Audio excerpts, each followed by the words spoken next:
വിഷു ആഘോഷത്തിനായുള്ള അവസാനവട്ട ഒരുക്കങ്ങളിലാണ് നമ്മൾ. നാളെ വിഷു എത്തുന്നു. സജീവമായി തൃപ്പൂണിത്തറയിലെ വിഷു വിപണിയും. വിഷുപുലരിയിൽ കണി കാണാൻ ഊട്ടുരുളിയിൽ നിരത്തുന്ന മഞ്ചാടി, മയിൽപ്പീലി, കണിക്കൊന്ന, നെല്ല്, തിരുവുടയാട തുടങ്ങി എല്ലാ വസ്തുക്കളും തൃപ്പൂണിത്തറയിലെ വിഷു വിപണിയിൽ ലഭിക്കും. സംസ്ഥാനത്ത് തന്നെ ഏറ്റവും അധികം വിഷു ആഘോഷങ്ങളും കച്ചവടവും നടക്കുന്നത് തൃപ്പൂണിത്തറ കേന്ദ്രീകരിച്ചാണ്. തൃപ്പൂണിത്തറയിലാണല്ലോ ഓണത്തപ്പനും അതേപോലെ വിഷുവിൻ്റെ കണിക്കാഴ്ചകളും എല്ലാം ഉള്ളത്. റെഡിമെയ്ഡ് വിഷുക്കണി കിറ്റുകളും കളം പിടിച്ചു കഴിഞ്ഞു. കണിവെള്ളരി ഉൾപ്പെടെയുള്ള പച്ചക്കറികളുടെ വില കുതിച്ചുയരുന്നുണ്ട്.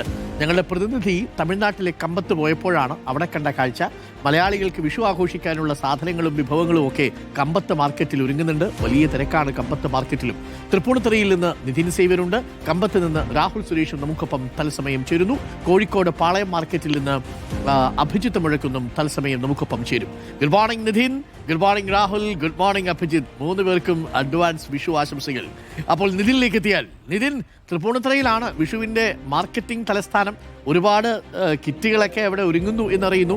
ഇക്കുറി വിഷുവിന് എന്തൊക്കെയോ ചില പ്രത്യേകതരം കച്ചവടങ്ങൾ ഉണ്ടെന്നാണ് അറിയുന്നത്. അതായത് ഒരു വീട്ടിലേക്ക് വിഷുക്കണിക്ക് വേണ്ടുന്ന എല്ലാ സാധനങ്ങളും ഒരുമിച്ച് തൃപ്പൂണിത്തറയിൽ വന്നാൽ വാങ്ങിച്ചു പോകാമെന്നറിയുന്നു നിതിൻ. തൃപ്പൂണിത്തറയിലെ വിഷു വിപണി ഉണർന്നോ നിതിൻ? തീർച്ചയായും ഡോക്ടർ അരുൺകുമാറിനും അഡ്വാൻസായി തന്നെ വിഷു ആശംസകൾ. അതായത് കേരളത്തിലെ ഏറ്റവും വലിയ വിഷു കച്ചവടം അല്ലെങ്കിൽ വിഷു വിപണി അത് തൃപ്പൂണിത്തുറയിലാണുള്ളത്. ഒരാഴ്ച മുൻപ് വരെ നമ്മൾ വലിയ രാഷ്ട്രീയ ചൂടിൻ്റെ ഒരു സ്ഥലമായാണ് തൃപ്പൂണിത്തുറയെ കണക്കാക്കിയിരുന്നെങ്കിൽ, പക്ഷേ ഇപ്പോൾ എത്തുമ്പോൾ അത് നേരെ മറിയുകയാണ്. അത് ഈ ഒരു വിഷുവിൻ്റെ കച്ചവടത്തിലേക്കും ആ തിരക്കുകളിലേക്കും ഒക്കെ മാറുകയാണ്. അപ്പോൾ ഇവിടെ വലിയ തോതിലുള്ള ഒരു വിപണി നമുക്ക് കാണാൻ സാധിക്കും. വിപണി സജീവമാണ്. ഇവിടെ ഈ വിഷു കണി ഒരുക്കാനുള്ള പൂക്കളും അല്ലെങ്കിൽ മറ്റ് ഈ ചക്കയും മാങ്ങയും കണിവെള്ളരിയും അടക്കമുള്ള ഫലങ്ങളുമൊക്കെ ഇവിടെ ഒരുക്കിയിട്ടുണ്ട്. പക്ഷേ ഇവിടെ ഈ പൂക്കച്ചവടക്കാരൊക്കെ കഴിഞ്ഞ കുറേ ദിവസങ്ങളായി നല്ല തിരക്കിലാണ്. ഇവർക്ക് നല്ല തിരക്കുണ്ട്. പൂവൊക്കെ ഒരുപാട് വിറ്റ് പോകുന്നുണ്ട്. ആളുകളൊക്കെ ഇങ്ങോട്ട്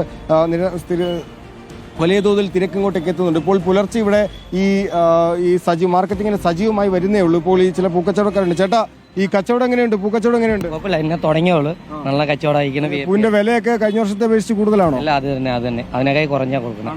അപ്പം ആളുകളുടെ തിരക്ക് എങ്ങനെയുണ്ട്? ആളുകളുടെ തിരക്കൊക്കെ ഇനിയും വരുമ്പോൾ നല്ല തിരക്കായിരിക്കും. ഈ ഡോക്ടർ അരുൺകുമാർ, നമ്മൾ ഈ പുറത്തെ കച്ചവടമൊക്കെ സജീവമാണ്. കണി ഒരുക്കാനുള്ള സാധനങ്ങളൊക്കെ ഉണ്ട്. പക്ഷേ ഇവിടുത്തെ ഏറ്റവും വലിയ സർപ്രൈസ് നമ്മൾ ഈ കൂത്തമ്പലത്തിനുള്ളിലേക്ക് കയറുമ്പോഴാണ്. അവിടെയാണ് ആളുകൾ പ്രധാനമായും ഏറ്റവും അധികം ആളുകൾ ഇങ്ങോട്ടേക്ക് കാണാൻ എത്തുന്നത് അല്ലെങ്കിൽ ഈ വിപണി വാങ്ങാൻ എത്തുന്നത്. അത് ഈ കാണുന്ന വിഗ്രഹങ്ങളാണ്. അല്ലെങ്കിൽ നമുക്ക് കാണാൻ സാധിക്കും നിരവധി കൃഷ്ണന്റെ വിഗ്രഹങ്ങൾ ഇവിടെ നിരത്തി വെച്ചിരിക്കുന്നത് നമുക്ക് കാണാൻ സാധിക്കും. ഒപ്പം തന്നെ മറ്റ് കണി ഒരുക്കുന്നതിനുള്ള മറ്റ് വസ്തുക്കളും ഒക്കെ തന്നെ ഈ കൂത്തമ്പലത്തിനുള്ളിൽ ലഭിക്കും. നമുക്ക് കാണാൻ വളരെ മനോഹരമായ കാഴ്ചയാണ്. ഇങ്ങനെ നിരത്തി വെച്ചിരിക്കുന്ന കൃഷ്ണന്റെ വിഗ്രഹങ്ങൾ, നിരവധി വിഗ്രഹങ്ങൾ. അത് 350 രൂപ മുതൽ 5500 രൂപ വരെ വിലയുള്ള പല വലിപ്പത്തിലുള്ള പല രീതിയിലുള്ള കൃഷ്ണന്റെ വിഗ്രഹങ്ങൾ നമുക്ക് കാണാൻ സാധിക്കും. അങ്ങനെ നിരവധി വിഗ്രഹങ്ങൾ ഇതിനുള്ളിലുണ്ട്. ഒപ്പം തന്നെ ഇവിടെ മറ്റ് നേരത്തെ പറഞ്ഞ പോലെ തന്നെ റെഡിമെയ്ഡുകളുടെ കൂടി ഒരു കാലമാണ് ഈ വിഷു വന്നത്. ഒരുപാട് സൂപ്പർ മാർക്കറ്റുകളും ഹൈപ്പർ മാർക്കറ്റുകളും ഒക്കെ പ്രത്യേകം വിഷു പാക്കേജുകൾ ഇത്തവണ അവതരിപ്പിക്കുന്നുണ്ട്. അതാണ് നമ്മൾ മനസ്സിലാക്കുന്നത്. ഇവിടെ തൃപ്പൂണിത്തുറയിൽ മാത്രമല്ല, MG റോഡിലും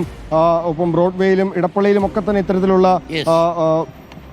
മാർക്കറ്റുകൾ സജീവമായിട്ടുണ്ട്. കണിക്കൊന്നയും കൃഷ്ണരൂപവും മയിൽപ്പീലിയും ഒക്കെ പ്രിന്റ് ചെയ്ത സാരിയും മുണ്ടും ഷർട്ടുകളൊക്കെ ഇവിടെ നമുക്കിവിടെ ഇന്ദിര ചേച്ചിയുണ്ട്. ഇന്ദിര ചേച്ചിയാണ് ഇതിൻ്റെ ഈ കൂത്തമ്പലത്തിലുള്ള ഈ വിഷു വിപണിയുടെ കാര്യങ്ങളൊക്കെ നോക്കുന്നത്. അപ്പോൾ ചേച്ചി, എങ്ങനെയുണ്ട് ഈ രൂപങ്ങളൊക്കെ? ഇതൊക്കെ എവിടെയാണ് കൊണ്ടുവരുന്നത്? കറക്റ്റ് എനിക്ക് അറിയത്തില്ല, ചേട്ടനാണ് അതിൻ്റെ. അപ്പം എങ്ങനെയുണ്ട് കച്ചവടമൊക്കെ? എങ്ങനെയുണ്ട്? കച്ചവടം നന്നായിട്ട് സെയിലുണ്ട്. മുൻ വർഷത്തേക്ക് അപേക്ഷിച്ച് കുഴപ്പമില്ല. ഞങ്ങൾ ഇന്നലെ തുടങ്ങിയതാണ്.